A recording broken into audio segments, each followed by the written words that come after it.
Saya tergolong pencinta puding.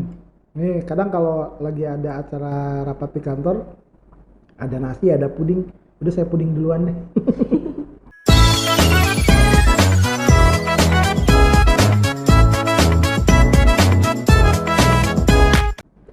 Halo semuanya, sahabat pendengar dan Mohon Podcast. Bertemu lagi bersama saya Karina yang akan menjadi host kalian pada episode kelima ini. Jadi hari ini kita mau membahas sesuatu yang cukup menarik ya bagi kita anak-anak pariwisata, yaitu peluang dan harapan di bidang pariwisata. Nah, untuk episode ini saya sudah ditemani dengan Pak Sony Intisyom. Beliau merupakan lulusan Fakultas Hukum dari Universitas Pajajaran ya. Boleh perkenalkan dulu Pak? Oke, makasih. Halo, selamat siang. Selamat siang, Ya, Pak. dimanapun penyimak berada. Senang banget bisa hadir di sini di lingkungan pendidikan. Ya. Kebetulan lingkungan pendidikan ini lingkungan yang apa ya? Lingkungan asli saya sih sebetulnya. Saya background keluarga mayoritas bekerja di lingkungan pendidikan. Orang tua, saudara semua itu berada di lingkungan pendidikan. Jadi ketika ada undangan untuk datang ke sini, senang banget gitu. Dapat feel-nya untuk datang ke sini. Karena kalau udah berada di lingkungan pendidikan, energinya beda. Kita dapat energi untuk berbagi. Nah, harapannya dalam pertemuan ini pun juga bisa menyampaikan hal yang sifatnya positif. Kalau berbicara perkenalan, tadi nama saya sudah disampaikan. Saya kebetulan lulus dari Fakultas Hukum Unpad. Kemudian diberikan kesempatan untuk berkarir di dunia pariwisata, hospitality industry, khususnya perhotelan. Saya awalnya bergabung di salah satu grup hotel di Kota Bogor. Kemudian saya sekarang bekerja di salah satu holding company yang juga bergerak dalam dua bidang. Yang pertama di bidang manufaktur, yang kedua di bidang properti, di mana propertinya juga kebetulan hotel juga. Jadi kalau boleh menyampaikan, mungkin udah jalan karir saya berkembang, berkecimpung dalam dunia perhotelan. Hotelan Pak. Ya. Ini boleh diperdalam sedikit Pak di bidang perhotelannya itu dari sisi mana gitu? Ya, kalau disampaikan tadi saya dari Fakultas Hukum berbicara hotel memang nggak nyambung ya. Iya, agak Karena membingungkan sih, Pak. sebetulnya saya memang bekerja di bisnis perhotelan, tetapi tidak di bagian yang terkait dengan operasional hotel secara langsung. Meskipun ya kita kalau dalam meeting, morning briefing, weekly meeting, monthly meeting, tetap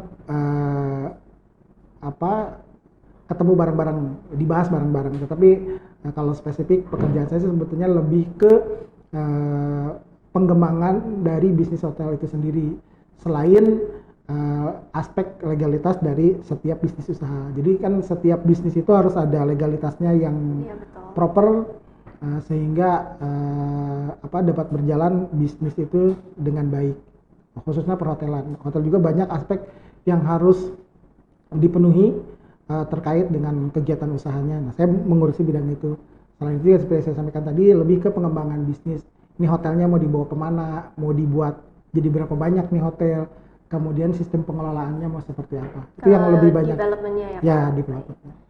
Ini sepertinya membuktikan ya bahwa di dunia pariwisata itu sangat amat luas. Mungkin boleh diceritakan sedikit Pak tentang peluang yang ada di bidang pariwisata dan perhotelan ini Pak.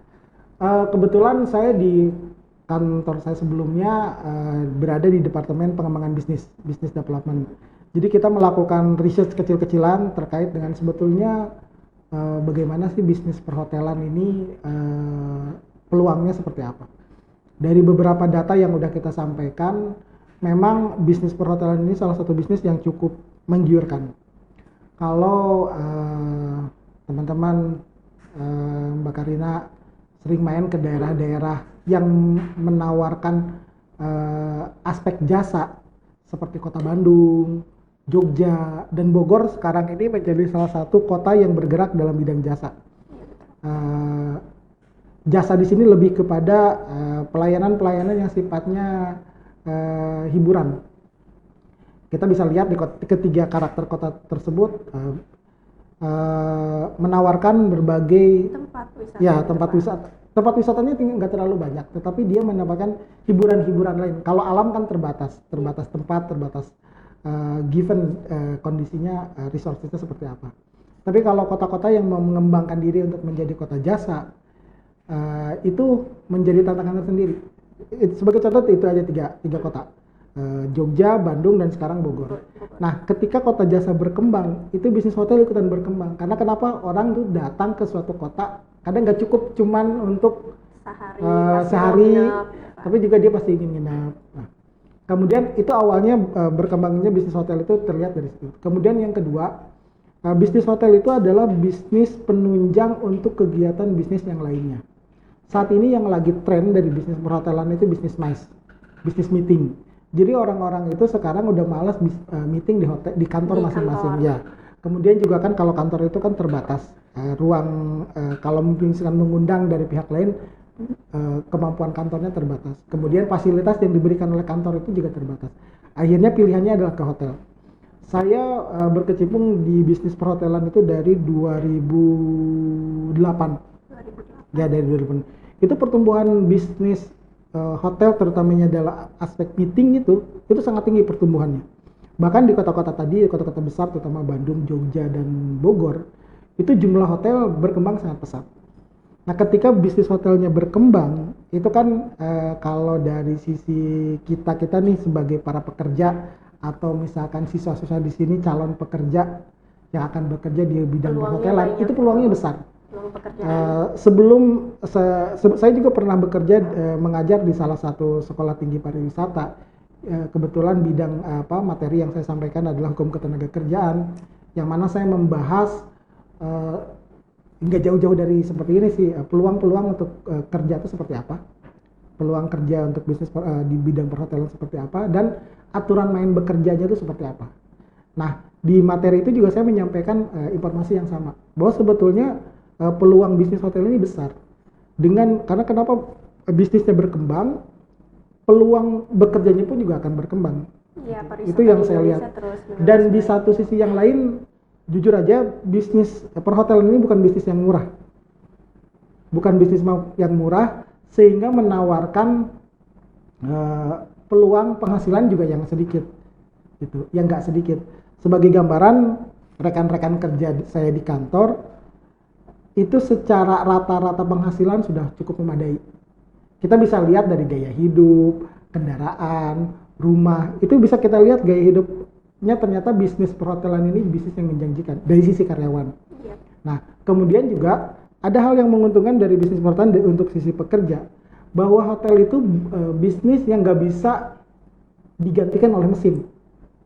Memang ada trennya sekarang beberapa hotel yang mengganti aspek pekerjanya dengan mesin, tapi tetap nggak bisa menggantikan human touch, itu nggak bisa. Dan udah ada semacam standarnya, mungkin di sini juga dipelajari oleh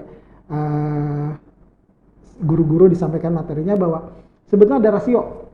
Ketika jumlah kamar sekian, ini harus ada jumlah karyawannya sekian, dan itu udah terpatok. Jadi nggak bisa satu karyawan dia menghandle beberapa kamar, itu nggak bisa. Udah terpatok bahwa sekian kamar itu karyawannya harus sekian. Jadi nggak kurang fokus sama tamunya kan. Jadi nggak bisa tuh istilah seperti industrialisasi pakai mesin-mesin itu di hotel itu nggak bisa. Jadi jumlah karyawan itu akan sangat dibutuhkan. Gitu. Sehingga ini kesempatan buat siswa-siswa yang diberikan kesempatan beruntung untuk belajar di bidang pariwisata, termasuk di sini di SMK Darmawan ya. Ini perkembangan bisnis pariwisata itu terutama perhotelan itu akan terus berkembang. Saya lihat trennya seperti itu. Karena dua hal tadi. Pertama, berkembangnya bidang jasa di kota-kota jasa. Kemudian yang kedua, berkembangnya bisnis meeting. Dan itu perkembangannya luar biasa. Sehingga mungkin bisa dilihat bisnis-bisnis meeting di masing-masing hotel. Sekarang itu hotel-hotel rata-rata dia bikin ruangan meeting banyak-banyak.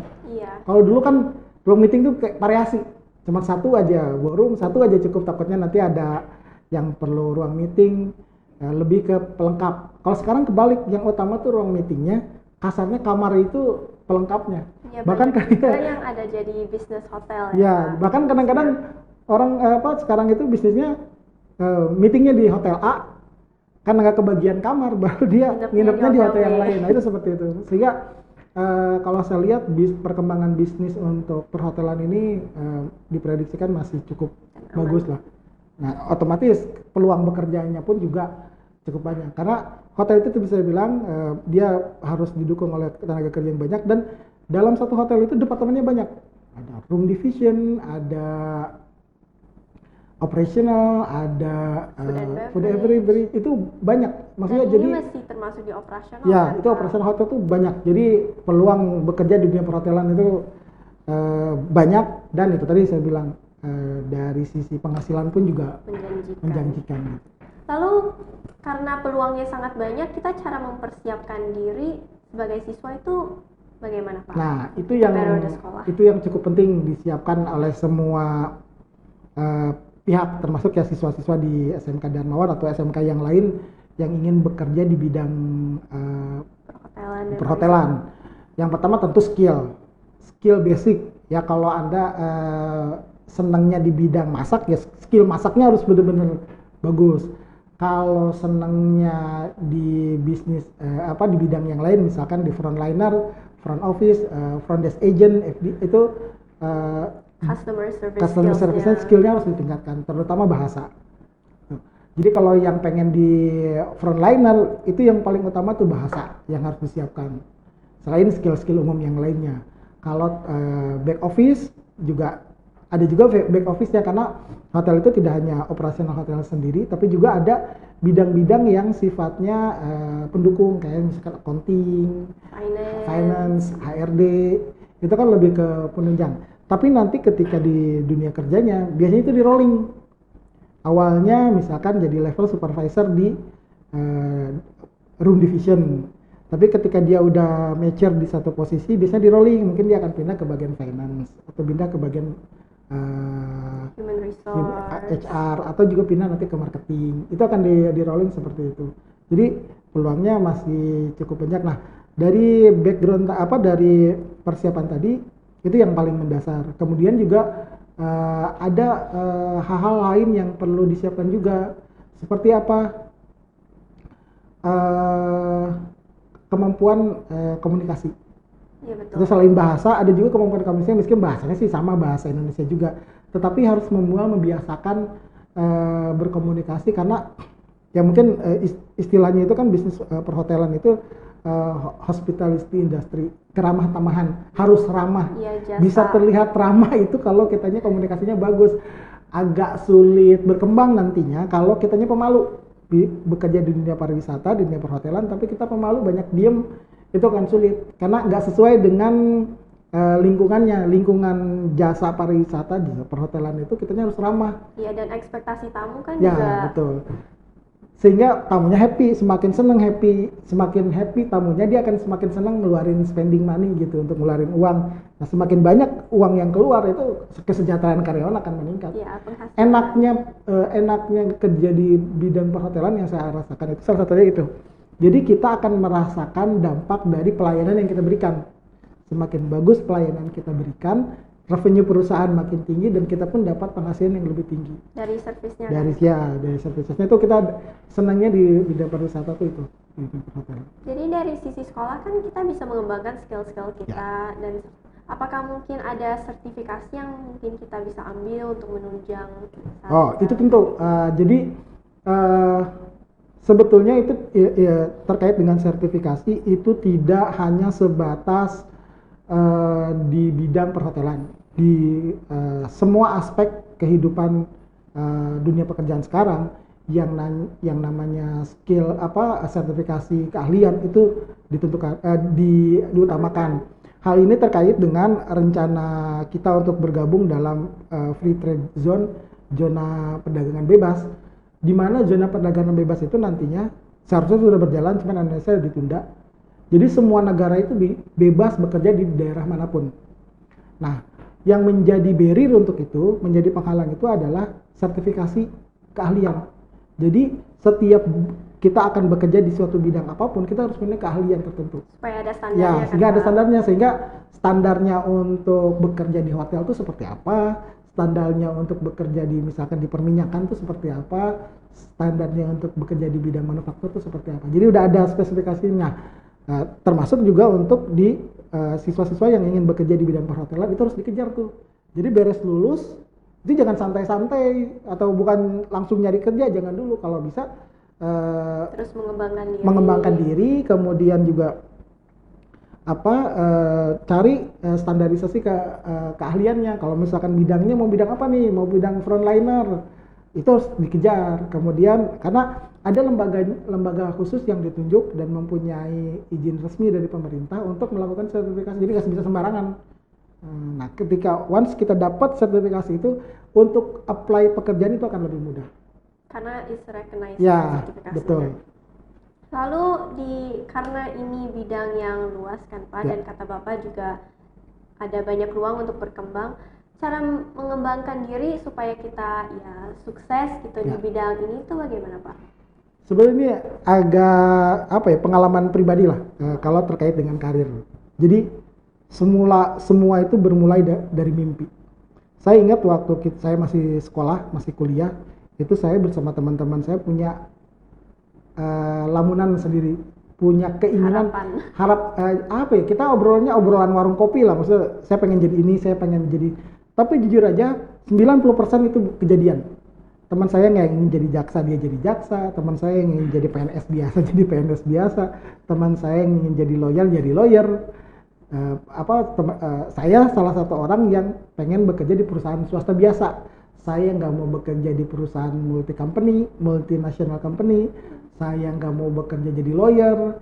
Saya nggak mau jadi hakim. Saya nggak mau jadi jaksa. Saya pengen bekerja jadi karyawan swasta biasa yang yang menangani masalah hukum, dan kejadian. Nah, dari sini saya bisa lihat bahwa kemudian juga saya pernah punya siswa dulu di sekolah pariwisata. Saya lihat dia punya keinginan untuk bekerja di luar negeri di kapal pesiar, dan itu kejadian. Maksud saya adalah yang pertama itu bermimpi dulu lah. Kamu tuh mau jadi apa? Tegasin kamu tuh mau jadi apa? Karena mungkin kalau untuk siswa-siswa sekolah pariwisata, SMK pariwisata, itu yang spesifik ya di bidang pariwisata ini kita mau jadi apa? Kalau mau kerja di hotelnya bagian apa? Itu harus sudah kita bayangkan dari sekarang. Nah, nanti jalan hidup yang akan menentukan selain persiapan yang kita siapkan. Maksudnya begini, jadi satu antara mimpi dulu, kemudian berikutnya adalah mempersiapkan diri yang sesuai dengan bidang itu, kemudian yang ketiga nanti jalan hidup yang akan menentukan, yang maha kuasa yang akan menentukan. Saya lihat sepanjang itu berjalan akan berhasil gitu. Jadi dari awal itu yang pertama keyakinan dulu, yang awalnya mimpi lah, semua juga mimpi dulu. Maksudnya jangan ragu untuk bermimpi, jangan pesimis, saya mah belum tentu jadi orang, saya mah belum tentu bekerja, saya mah akan jadi pengangguran. Jangan, itu pikiran itu harus hilangkan. Selalu optimis, yakin saya akan jadi, someday saya akan jadi seseorang, saya akan jadi orang sukses, itu harus ditekankan. Nah, kemudian spesifik, sebetulnya saya senangnya di bidang apa? Oh, bidang itulah yang kamu kejar. Gitu. Kalaupun misalkan nggak terlalu senang sih sebetulnya saya di dunia pariwisata ini, ya karena kalian udah terlanjur sekolah di bidang pariwisata, setidaknya yang paling senang di antara yang paling nggak senang itu harus dikejar. Nah, ya sisanya ya nanti kembali ke itu yang saya bilang ya, jadi jalan hidup nanti akan yang menentukan kamu akan jadi apa. Cuman yang jelas dua hal di awal itu harus modal awal. Satu, bermimpi dengan keyakinannya, yang kedua ikutin prosesnya. Ya kalau yang lagi sekolah ya sekolahnya yang benar, belajarnya yang benar. Saya yakin sekolah di sini SMK Darmawan sudah menyiapkan kurikulum materi yang memadai sehingga menjadikan siswa-siswanya, lulusan-lulusannya menjadi orang-orang yang siap bekerja dan bahkan mungkin juga siap untuk membuka lapangan pekerjaan ke depannya. Amin. Gitu. Kalau boleh tahu Pak, tadi Bapak cerita sedikit punya harapan atau mimpi untuk bekerja di perusahaan swasta. Kalau boleh tahu apa yang bikin Bapak pengen gitu memutuskan hal tersebut? Kebetulan background keluarga saya itu mayoritas PNS. Gaya hidup PNS. Kemudian paling banyak memang di dunia pendidikan. Mayoritas saudara-saudara saya itu perempuan. Saya laki-laki sebetulnya agak sedikit didorong juga oleh saudara-saudara saya agar kamu tuh harus jadi lebih, jangan hanya sebatas ini. Kalau saya lihat untuk standar untuk menjadi pegawai negeri, ya standar hidupnya begitu-begitu aja. Maksudnya udah keukur, yang nggak akan jauh dari standar keluarga saya, standar orang tua saya gitu. Ketika saya ingin merasa lebih, kayaknya saya harus kerja di bidang swasta. Ya, tentu swasta yang bonafit. Dan ya jalan hidup akhirnya menuntun ke situ. Saya bisa bekerja di perusahaan swasta yang alhamdulillah secara penghasilan lumayan lah. Lebih, kebetulan waktu itu gak jauh, kakak saya diangkat jadi pegawai negeri sipil, ASN, saya kerja di swasta, penghasilan saya 2 kali lipat dari kakak saya. Meskipun mulai pada saat yang bersamaan gitu. Mulainya hampir bersamaan, tapi penghasilan saya itu 2 kali lipat dari kakak saya. Bahkan dalam waktu 2 tahun, maaf nih jadi terkesan matre. Tapi ini kan baru jadi motivasi. Dalam waktu 2 tahun itu penghasilan saya bisa 4 kali lipat dari kakak saya. Itu bisa dilihat bahwa kalau bekerja di swasta itu, di perusahaan swasta, menawarkan kesempatan karir yang menarik sepanjang kita kerja keras. Kalau kitanya santai-santai, ya kita nggak akan dapat apa-apa. Tapi kalau kitanya kerja keras, berani bertarung, compete, itu akan mendapatkan sesuatu gitu. Itu kalau saya lihat, dan akhirnya saya jalan hidupnya kerja di swasta, dan saya syukuri sekarang secara penghasilan ya lumayan lah, meskipun nggak gede-gede banget sih, cuman ya untuk standar hidup sendiri, berkeluarga, punya anak, punya istri, itu menurut saya udah cukup lah.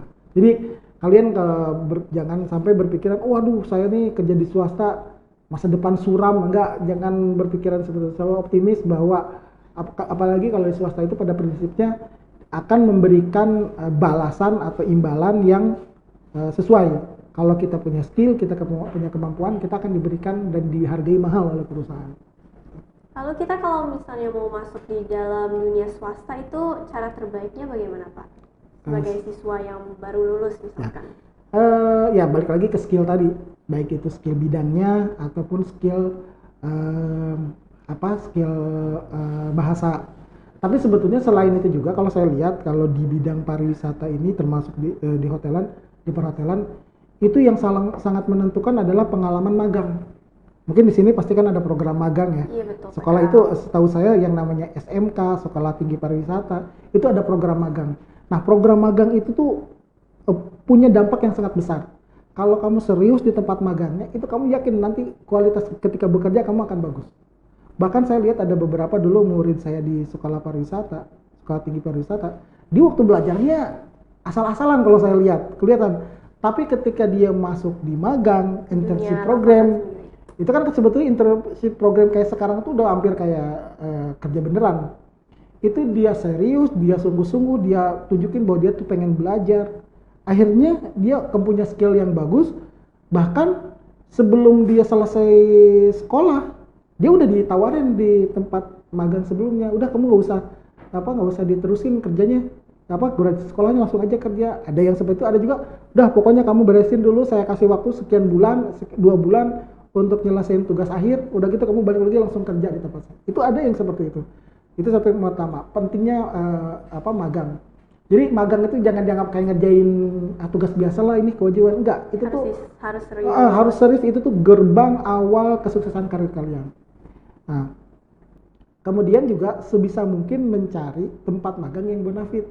Jadi jangan, ya ini magang di mana aja deh, yang penting magang, yang penting dekat. Enggak, magang itu sebisa mungkin di tempat yang paling bonafit. Karena ketika nanti kamu nyari pekerjaan, itu akan dicek, kamu pengalamannya apa, magang, magang pernah magang di Ritz-Carlton Jakarta. Itu kan langsung, oh wow, pernah magang di Hotel Bintang 4, pernah magang di, itu harus jadi proudnya di situ gitu. Jadi menurut saya selain skill juga itu proses magang itu kalau di bidang swasta, apalagi di pariwisata dan perhotelan itu sangat penting.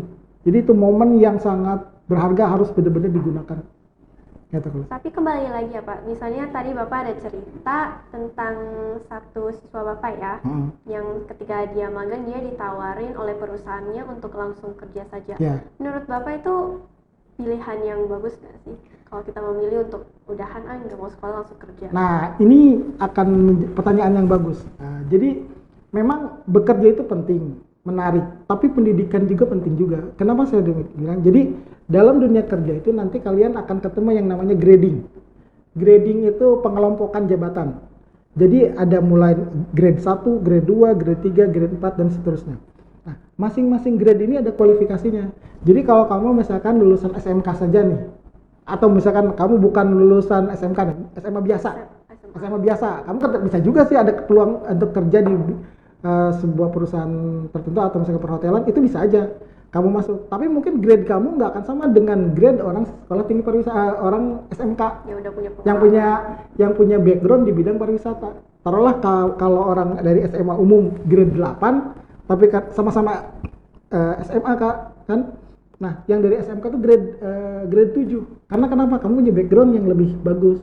Nah, kemudian agar kamu bisa gampang naik ke grade berikutnya, grade 6, grade 5 atau level supervisor, itu kamu harus sekolah lagi. Karena kenapa? Syarat untuk jadi supervisor itu harus minimal misalkan D1. Untuk menjadi koordinator, kamu syarat minimalnya udah lulusan S1. Nah, jadi meskipun kamu kerja, pendidikan tetap dikejar.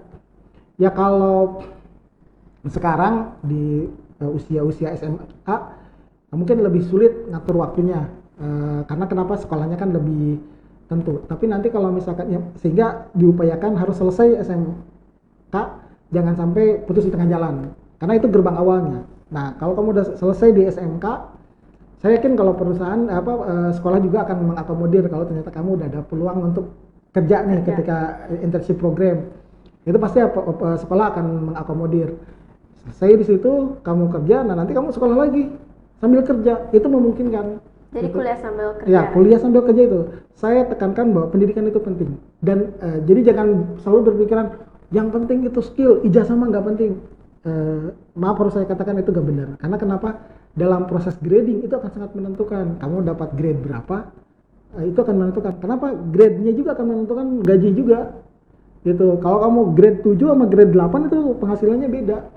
Gitu. Sehingga background, level pendidikan, grading, gaji itu nanti akan menyesuaikan. Makanya saya pentingnya pendidikan di situ. Tapi kalau misalnya kita mau melanjutkan nih Pak, ada banyak di jurusan pariwisata dan hotel itu ada kayak D3, D4. Tapi menurut Bapak apakah tanggung mending langsung S1 atau bagaimana Pak? Sebetulnya sama aja sih, dalam artian begini. Harus menyesuaikan dengan kondisi orangnya. Satu, kondisi kemampuan finansialnya, yang kedua juga kondisi pekerjaannya. Pekerjaannya apakah memungkinkan kamu, kan kalau misalkan udah bekerja, tolong dalam kondisi udah bekerja, kalau belum bekerja mungkin lebih leluasa. Kalau udah bekerja itu kan kamu harus izin tuh ke pihak ke kantor. Saya boleh melanjutkan lagi untuk pendidikan tidak? Oh silakan. Nanya ke pihak kantornya berapa lama nih saya dikasih izin. Kalau misalkan dikasih izin cuma 1 tahun, berarti ya kamu cuma cukup waktu untuk D1.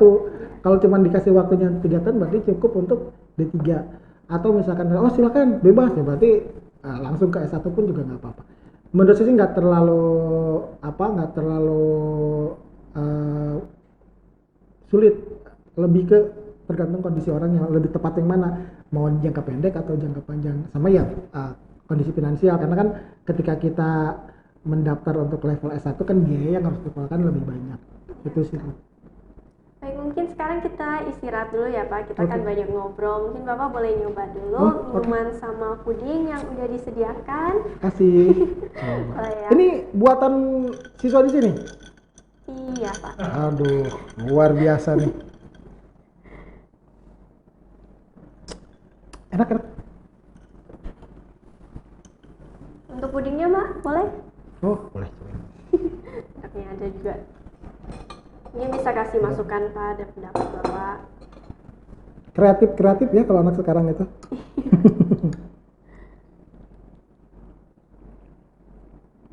Boleh Pak. Enak. Atau Saya tergolong pencinta puding. Nih, kadang kalau lagi ada acara rapat di kantor, ada nasi, ada puding, udah saya puding duluan deh. Ini enak.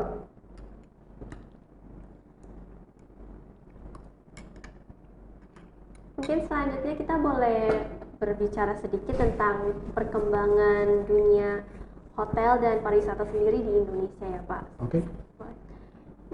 Kalau perkembangannya sendiri bagaimana Pak? Kayaknya di Indonesia kan Bapak sudah tadi sebutkan 3 kota itu. Kira-kira apakah akan terus berkembang dan terus? Saya lihat sih sebetulnya kalau yang paling tinggi memang di 3 kota itu. Cuman terutama Jogja dan Bandung udah mulai nyampe ke peaknya, udah batas puncaknya udah sampai. Jadi perkembangan hotel di 2 kota itu Jogja sama Bandung kayak sepertinya udah tidak akan berkembang lagi. Tok yang ada sekarang yang masih cukup ada peluang untuk berkembang tuh Bogor. Saya lihat hotel di Bogor masih terus berkembang, hampir tiap tahun ada ya hotel-hotel baru, hotel-hotel bagus. Mungkin kalau siswa-siswa SMK di sini pengen jalan-jalan di kota Bogor tuh akan kelihatan berkembangnya hotel-hotel baru di kota Bogor. Yang awal dan kemudian mulai berkembang yang tadinya cuma di pusat kota, sekarang udah mulai berkembang di pinggir-pinggir kota. Itu satu. Kemudian yang selain itu juga saya melihat beberapa kota lain sekarang udah mulai berkembang seperti Bekasi dan Tangerang, terutama Tangerang. Tangerang sekarang udah mulai berkembang menjadi kota jasa juga karena seperti mirip-mirip dengan kota Bogor. Jadi kota-kota yang tidak mempunyai objek wisata yang terlalu banyak, biasanya mereka kreatif untuk menciptakan kota tersebut menjadi kota jasa. Nah, ketika kota jasa udah mulai berkembang, hotel dibangun, itu nanti menjadi kota bisnis. Orang-orang yang meeting tadinya di Jakarta, mereka keluar ke Bogor, keluar ke Tangerang, sehingga kalau menurut saya hotel akan terus berkembang.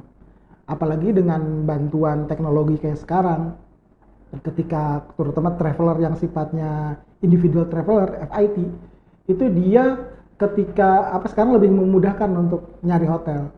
Udah pakai tinggal pijit aja handphone, nyari hotel langsung ketok gampang sekarang gitu.